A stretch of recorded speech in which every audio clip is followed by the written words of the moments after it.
Welcome to Tales of Wonder. I'm Mardell, and our story today is about a soldier who finds good luck and bad in the Stool of Fortune. Once upon a time, there came a soldier marching along the road, kicking up a little cloud of dust at each step, as strapping and merry and bright-eyed a fellow as you would wish to see in a summer day.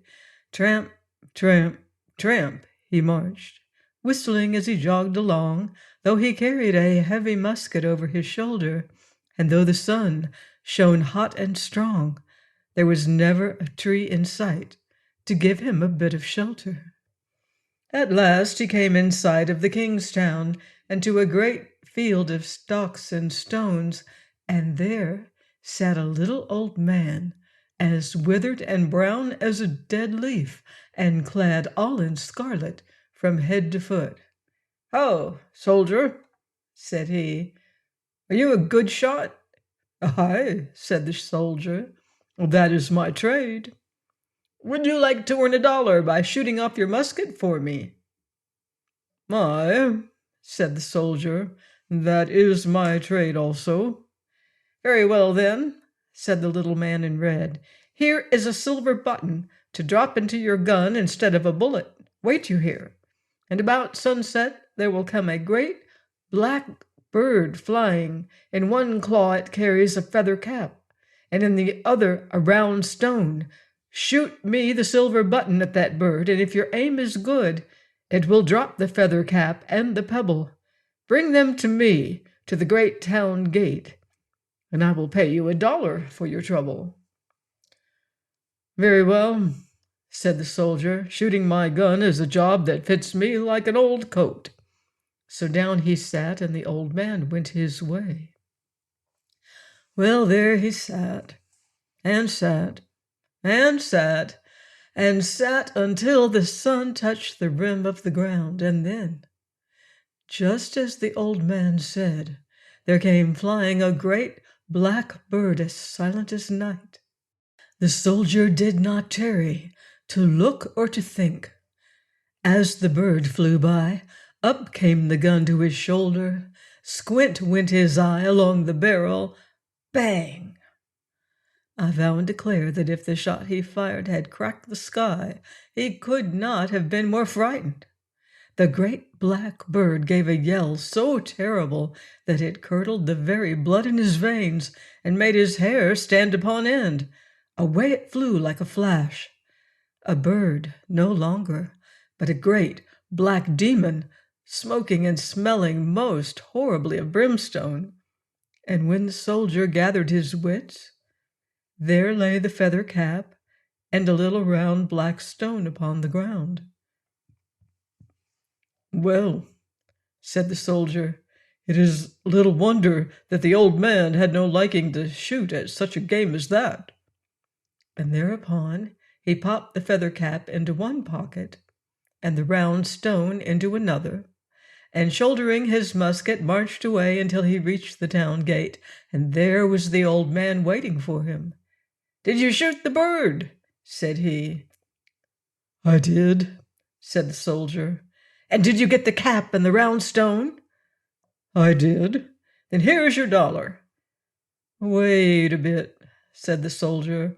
"I shot greater game that time than I bargained for, and so it's $10, and not one you shall pay me before you lay finger upon the feather cap and the little stone."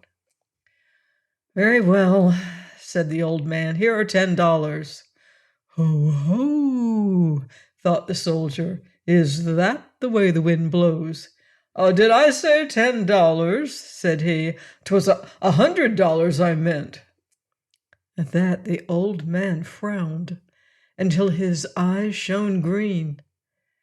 "Very well," said he. "If it is $100 you want, you will have to come home with me, for I have not so much with me." Thereupon he entered the town, with the soldier at his heels. Up one street he went, and down another, until at last he came to a great, black, ancient, ramshackle house, and that was where he lived. In he walked without so much as a rap at the door, and so led the way to a great room, with furnaces and books, and bottles and jars, and dust and cobwebs, and 3 grinning skulls upon the mantelpiece, each with a candle stuck atop of it. And there he left the soldier while he went to get the $100. The soldier sat him down upon a 3-legged stool in the corner, and began staring about him. He liked the looks of the place as little as any he'd seen in all of his life, for it smelled musty and dusty, it did. The 3 skulls grinned at him, and he began to think that the little old man was no better than he should be. "I wish," says he at last, "that instead of being here, I might be well out of my scrape and in a safe place." Now the little old man in scarlet was a great magician, and there was little or nothing in that house that had not some magic about it.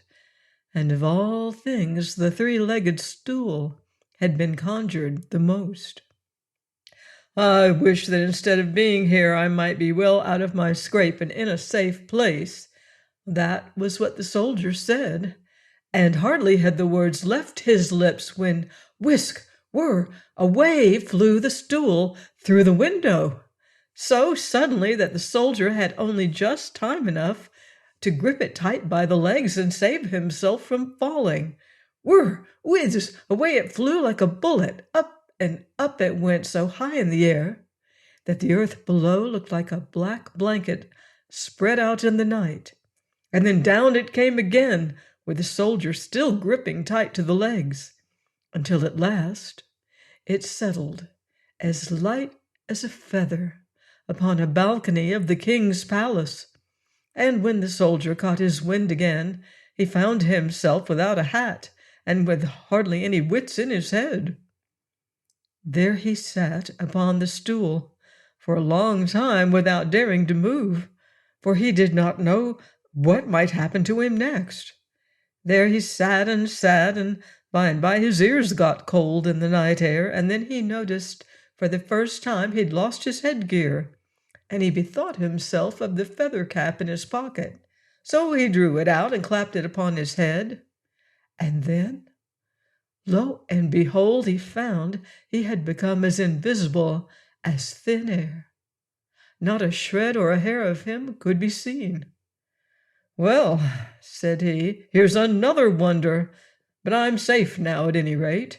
And up he got, to find some place not so cool as where he sat. He stepped in at an open window, and there he found himself in a beautiful room, hung with cloth of silver and blue, and with chairs and tables of white and gold.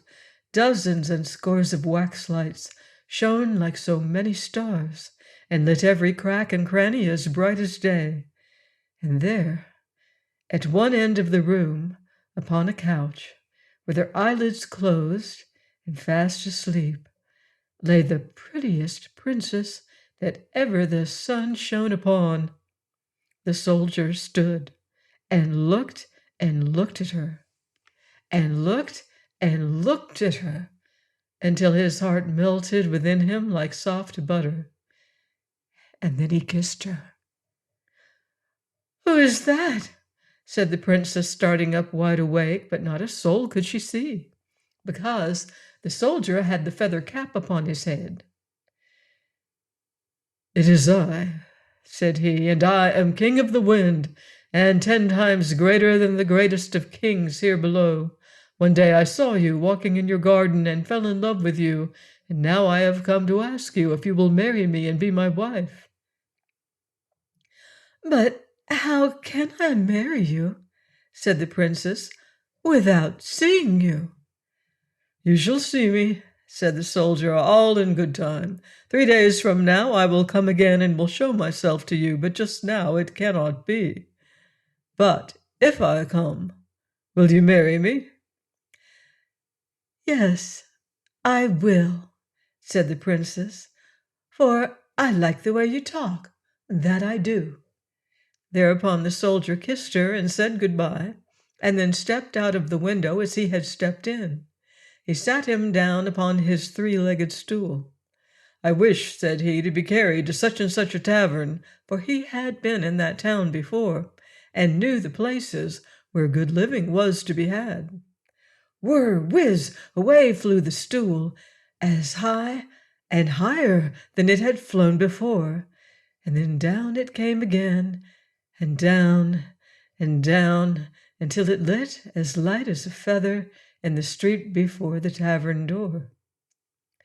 The soldier tucked his feather cap in his pocket, and the three-legged stool under his arm, and in he went and ordered a pot of beer and some white bread and cheese. Meantime, at the king's palace was such a gossiping and such a hubbub as had not been heard there for many a day.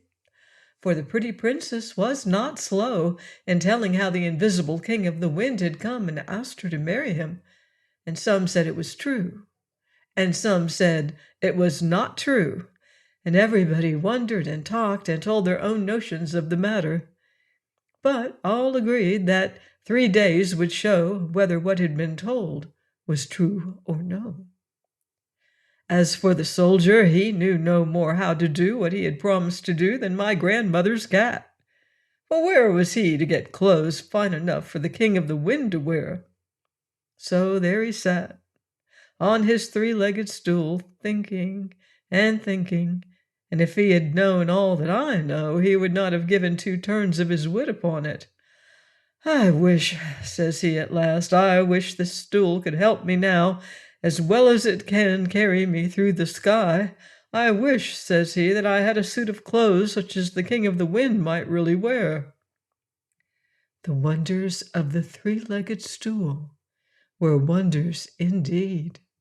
Hardly had the words left the soldier's lips when down came something tumbling about his ears from up in the air, and what should it be but just such a suit of clothes as he had in his mind, all crusted over with gold and silver and jewels. "Well," says the soldier, as soon as he had got over his wonder again, "I would rather sit upon this stool than any I ever saw. And so would I, if I had been in his place, and had a few minutes to think of all that I wanted." So he found out the trick of the stool, and after that wishing and having were easy enough, and by the time the 3 days were ended, the real king of the wind himself could not have cut a finer figure. Then down sat the soldier upon his stool, and wished himself at the king's palace. Away he flew through the air, and by there he was, just where he had been before. He put his feather cap upon his head, and stepped in through the window, and there he found the princess with her father the king, and her mother the queen, and all the great lords and nobles waiting for his coming, but never a stitch nor a hair did they see of him, until he stood in the midst of them all. Then he whipped the feather cap off his head, and there he was, shining with silver and gold, and glistening with jewels, such a sight as man's eyes never saw before. "Take her," said the king, "she is yours." And the soldier looked so handsome in his fine clothes that the princess was as glad to hear those words as any she had ever listened to in all of her life. "You shall," said the king, "be married tomorrow." "Very well," said the soldier, "only give me a plot of ground to build a palace upon that shall be fit for the wife of the king of the wind to live in." "You shall have it," said the king, "and it shall be the great parade ground back of the palace, which is so wide and long that all my army can march round and round in it without getting in its own way. That ought to be big enough." "Yes," said the soldier, "it is."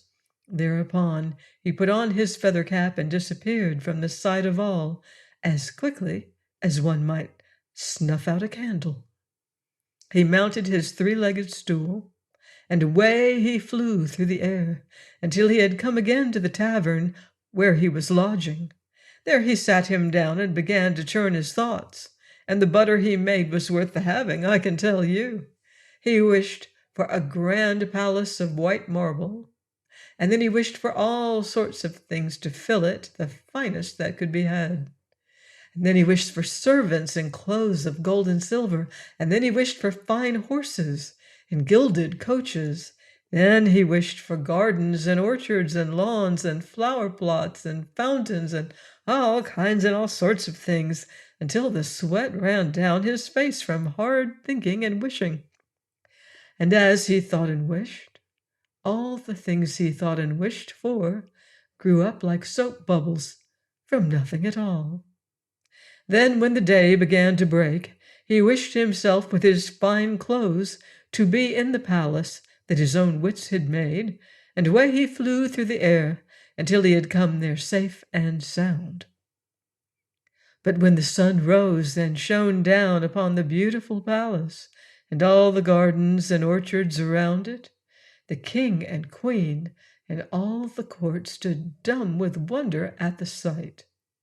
Then as they stood staring, the gates opened, and out came the soldier riding in his gilded coach, with his servants in silver and gold marching beside him. And such a sight the daylight never looked upon before that day. Well, the princess and the soldier were married, and if no couple had ever been happy in the world before, they were then. Nothing was heard but feasting and merrymaking, and at night all the sky was lit with fireworks. Such a wedding had never been before, and all the world was glad that it had happened. That is, all the world but one. That one was the old man dressed in scarlet that the soldier had met when he first came to town. While all the rest were in the hubbub of rejoicing, he put on his thinking cap and by began to see pretty well how things lay, and that, as they say in our town, there was a fly in the milk jug. Ho, ho, thought he, so the soldier has found out all about the three-legged stool, has he? Well, I will just put a spoke into his wheel for him. And so he began to watch for his chance to do the soldier an ill turn. Now, a week or two after the wedding, and after all the gay doings had ended, a grand hunt was declared, and the king and his new son-in-law and all the court went to it. That was just such a chance as the old magician had been waiting for. So the night before the hunting party returned, he climbed the walls of the garden, and so came to the wonderful palace that the soldier had built out of nothing at all, and there stood 3 men keeping guard so that no one might enter. But that little troubled the magician. He began to mutter spells and strange words. All of a sudden he was gone, and in his place was a great black ant, for he had changed himself into an ant. In he ran through a crack of the door, and mischief has got into many a man's house through a smaller hole for the matter of that. In and out ran the ant, through one room and another, and up and down here and there, until, at last, in a far-away part of the magic palace, he found the three-legged stool. If I had been in the soldier's place, I would have chopped it up into kindling wood after I had gotten all that I wanted. But there it was, and in an instant the magician resumed his own shape. Down he sat him upon the stool. I wish, said he, that this palace and the princess and all who are within it, together with its orchards and its lawns and its gardens and everything, may be removed to such and such a country upon the other side of the earth. And as the stool had obeyed the soldier, so everything was done now, just as the magician said. The next morning back came the hunting party, and as they rode over the hill, lo and behold, There lay stretched out the great parade ground in which the king's armies used to march around and around, and the land was as bare as the palm of my hand. Not a stick or a stone of the palace was left. Not a leaf or a blade of the orchards or gardens was to be seen. The soldier sat as dumb as a fish. The king stared with eyes and mouth wide open. Where's the palace? Where is my daughter? Said he, at last finding words and wit. I do not know, said the soldier. The king's face grew black as thunder. You do not know, he said. Then you must find out. Seize the traitor, he cried. But that was easier said than done, for quick as a wink, as they came to lay hold of him, the soldier whisked the feather cap from his pocket and clapped it upon his head. And then they might as well have hoped to find the south wind in winter as to find him. But though he got safe away from that trouble, he was deep enough in the dumps, you may be sure of that. Away he went out into the wide world, leaving that town behind him. Away he went until by and by he came to a great forest, and for 3 days he traveled, on and on, he knew not whither. On the 3rd night, as he sat beside a fire, which he had built to keep him warm, he suddenly bethought himself of the little round stone which had dropped from the bird's claw, and which he still had in his pocket. Why should it not also help me? Said he, for there must be some wonder about it. So he brought it out, and sat looking at it, and looking at it, but he could make nothing of it for the life of him. Nevertheless, it might have some wishing power about it, like the magic stool. I wish, said the soldier, that I might get out of this scrape. That is what we have all wished many and many a time in a like case, but just now it did the soldier no more good to wish than it does good for the rest of us. Bah, said he, it's nothing but a black stone after all, and then he threw it into the fire. Puff, bang, away flew the embers upon every side, and back tumbled the soldier, and there in the middle of the flame stood just such a grim black being as he had one time shot at with the silver button. As for the poor soldier, he just lay flat on his back and stared with eyes like saucers, for he thought that his end had come for sure. What are my lord's commands? Said the being in a voice that shook the marrow of the soldier's bones. Who are you? Said the soldier. I am the spirit of the stone, said the being. You have heated it in the flame, and I am here. Whatever you command, I must obey. Say you so? Cried the soldier, scrambling to his feet. Oh, very well, then. Just carry me to where I may find my wife and my palace again. Without a word, the spirit of the stone snatched the soldier up and flew away with him, swifter than the wind. Over forest, over field, over mountain, and over valley he flew, until at last, just at the crack of day, he set him down in front of his own palace gate, in the far country where the magician had transported it. After that, the soldier knew his way quickly enough. He clapped his feather cap upon his head, and into the palace he went, and from one room to another, until at last he came to where the princess sat weeping and wailing, with her pretty eyes red from long crying. Then the soldier took off his cap again, and you may guess what sounds of rejoicing followed. They sat down beside one another, and after the soldier had eaten, the princess told him all that had happened to her, how the magician had found the stool, and how he had transported the palace to this far-away land, and how he came every day and begged her to marry him, which she would rather die than do. To all this the soldier listened, and when she had ended her story, he bade her to dry her tears, for after all the jug was only cracked and not past mending. Then he told her that when the sorcerer came again that day, she should say so and so and so and so and so and so, and that he would be by to help her with his feather cap upon his head. After that they sat talking together as happy as two turtle doves, until the magician's foot was heard upon the stairs, and then the soldier clapped his feather cap upon his head just as the door opened. "Snoof, snoof," said the magician, sniffing the air. "Here's a smell of Christian blood." "Yes," said the princess, "that is so. There came a peddler today, but after all he did not stay long." "He'd better not come again," said the magician, "or it will be the worse for him. But tell me, will you marry me?"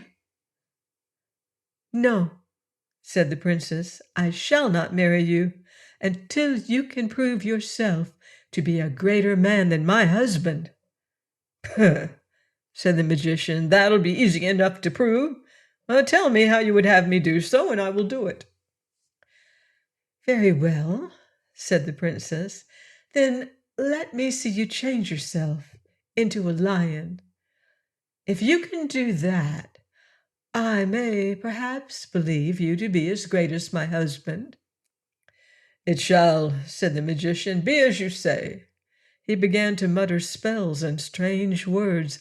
Then all of a sudden he was gone, and in his place there stood a lion with bristling mane and flaming eyes, a sight fit of itself to kill a body with terror. "That will do," cried the princess, quaking and trembling at the sight, and thereupon the magician took his own shape again.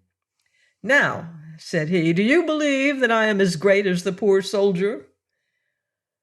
"Not yet," said the princess. "I have seen how big you can make yourself. Now I wish to see how little you can become. Let me see you change yourself into a mouse." "So be it," said the magician, and began again to mutter his spells. Then all of a sudden he was gone, just as he was gone before, and in his place was a little mouse sitting up and looking at the princess with a pair of eyes like glass beads. But he did not sit there long. This was what the soldier had planned for, and all the while he had been standing by with his feather hat upon his head. Up he raised his foot, and down he set it upon the mouse. Crunch! That was the end of the magician. And after that all was clear sailing. The soldier hunted up the three-legged stool, and down he sat upon it, and by dint of no more than just a little wishing, back flew palace and garden, and all through the air again to the place whence it came. I do not know whether the old king ever believed again that his son-in-law was the king of the wind.